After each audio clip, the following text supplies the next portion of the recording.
cure for cancer? You've discovered the holy grail of modern medicine. Why the hell would you keep it buried like this? I'll tell you why.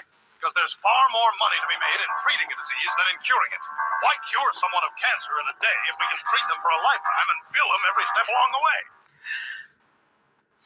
Because a cured patient is a lost customer. I'll even repeat it backwards if I have to. A lost customer is a cured patient. I'm going to replay that again. If they have found the cure, what is the use of the cure when you can't come back? These people make a living. When I tell you a living, I'm talking about it's so much O's in their bank account, it's so much commas. They're making a living off of you being sick. They can't make money off of you if you're cured. The whole point is to keep you like a subscription. You bring your money into us every month. If you drop that subscription, we just lost that particular person. Found a cure for cancer. Shalom. I want to give all praise and honor, glory to Yahweh, Shabbat, Kadash.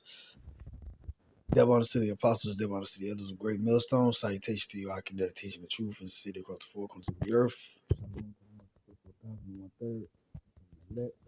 I'm gonna do this quick video going into this video that we just discovered by these two. She got it from the guy in the red hat.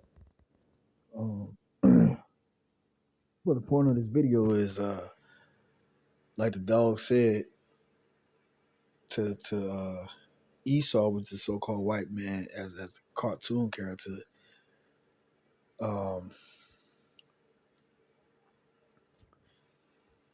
He literally said, "Look, man, you got the holy grail of the modern day medicine or medical industry. Why don't you just, cure the people?" But that ain't how Esau rolled. And like she just broke down in this video, which is simply the same thing. I'm gonna say Esau, he only wants sick people. He only wants you sick so you can seek after him. So you can seek after him. Because Esau's system cannot survive if it's righteous, if it's true. Esau's system survives, or not survive. It's far from surviving. It thrives off of ignorant people, off of sick people, off poor people. Like the elder in our camp, GMS Atlanta camp, Elder Tazwan said, he said, man, Esau, the so-called white man, profits off you being poor and miserable. How the hell do you profit off of people being poor and miserable? He's a genius in wickedness. And guess what?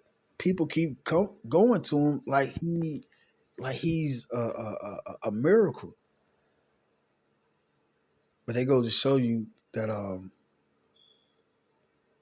people are not mindful of the scourges, meaning it's nobody that ever been cured from these medical, pharmaceutical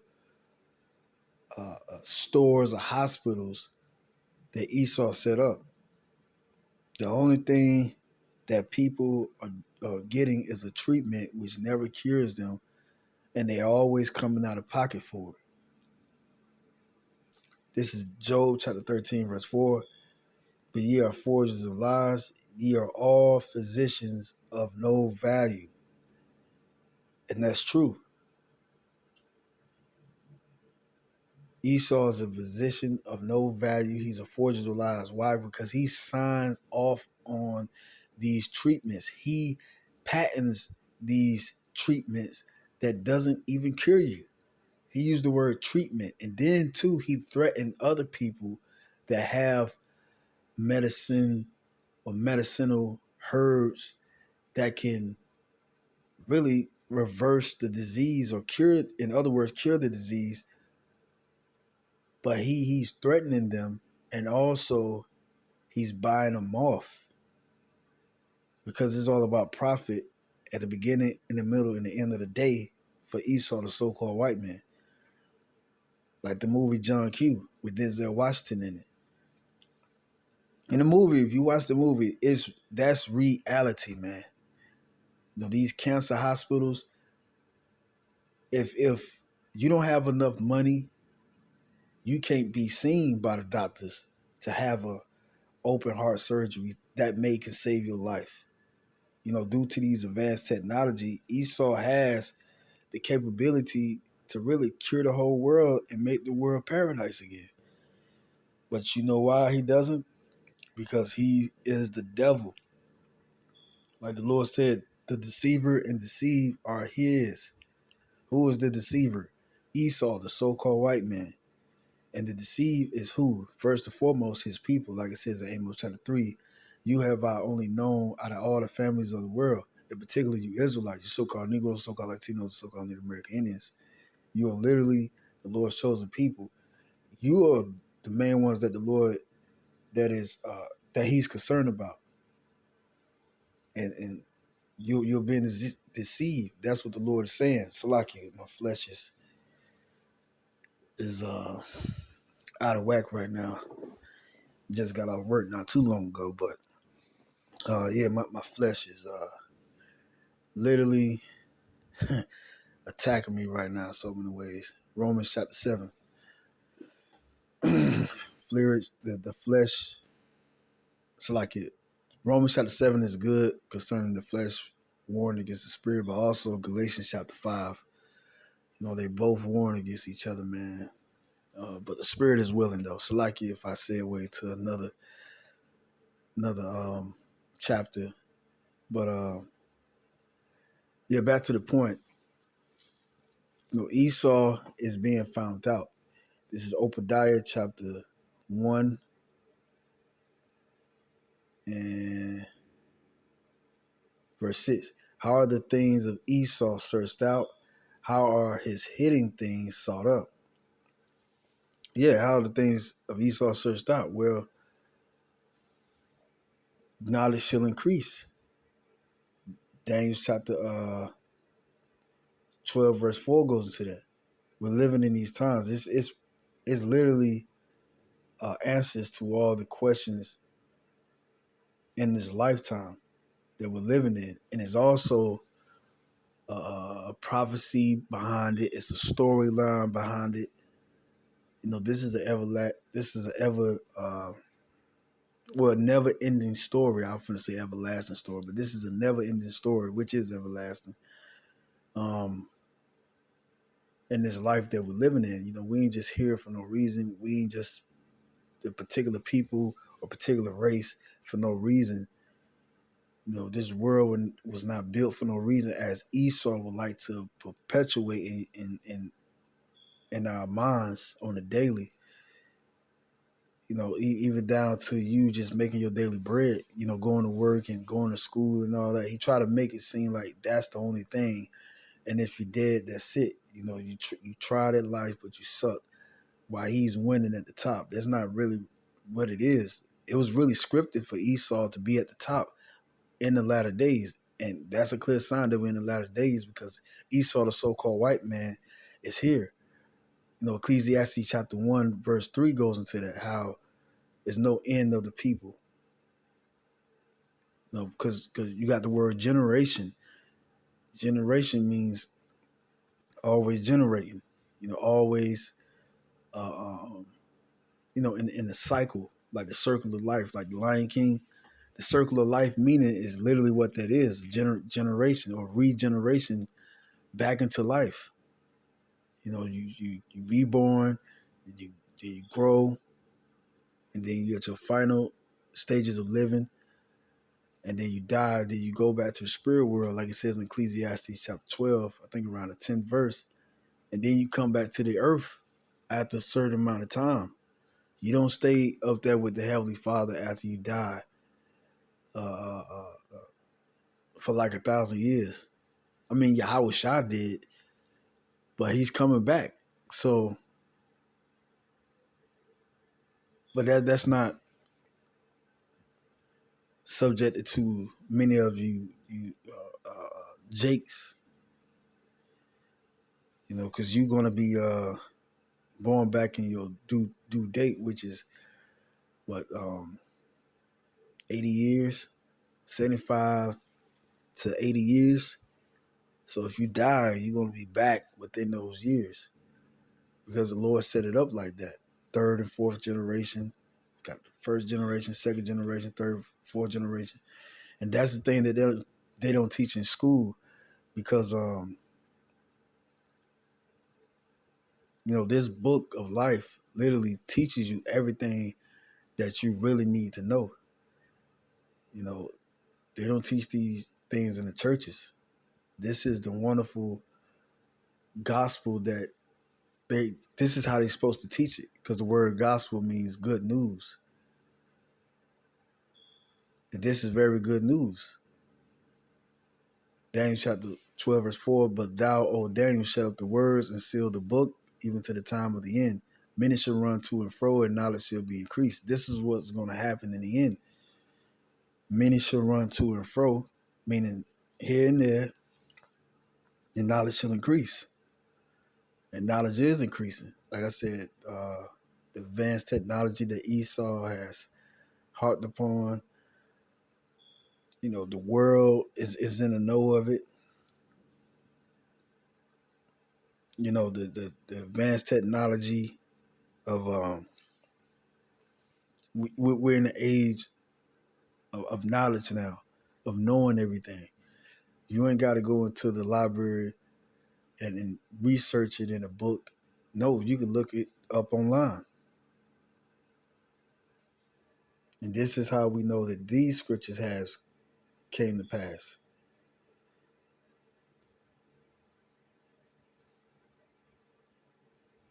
So yeah, Esau, we got the drop on you, man, because the Lord did say we was going to find out about these things. Because the mystery of the Lord has been given to us. And also in 2 Thessalonians chapter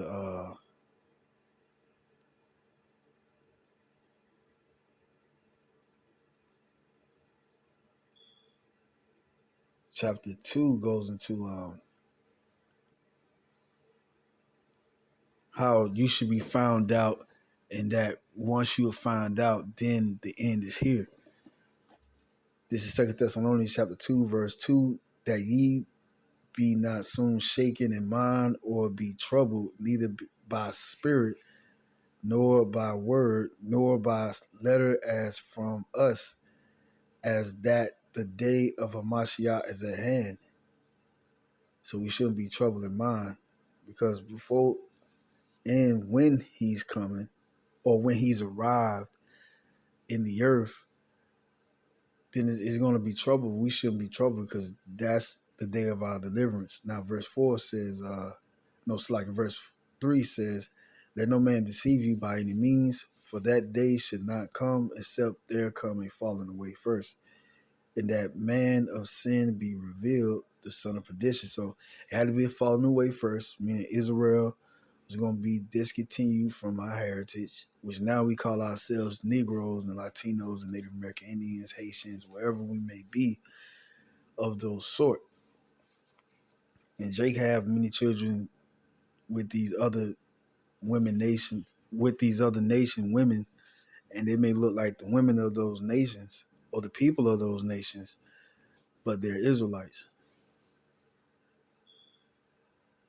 And it says, and that man of sin be revealed. Who's the man of sin? That's talking about Esau, the son of perdition, who opposeth and exalted himself above all that is called God or that is worshipped, so that he is as God sitteth in the temple of Yahweh, showeth himself that he is God. So with him knowing, because the scripture says he's wiser than Daniel, there's no secret that they can hide from thee.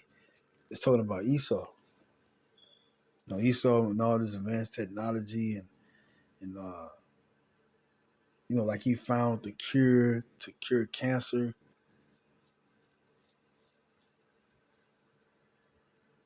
But he's in the power seat of, and he's thinking that he's God because he has all this power and control over the people, but little do we know that that's a sign of his end. Because once he's in that power seat, that's it. Remember ye not that when I was yet with you, I told you these things. And now ye know what withholdeth that he might be revealed in his time. For the mystery of iniquity doeth already work. Only he who now letteth will let until he be taken out of the way. So the Lord's letting him do his thing. Right? It says, and then shall the wicked be revealed, whom the Lord shall consume with the spirit of his mouth and shall destroy with the brightness of his coming. So yeah, he's been revealed, and now it's time for other prophecies to be fulfilled, especially the hour of temptation when Esau is coming down with great wrath with that mark of the beast, which is the RFID chip, which we're literally going into those times. I just saw a TikTok video early about how this guy was in London and how that cash is really being done away with. It's literally done away with.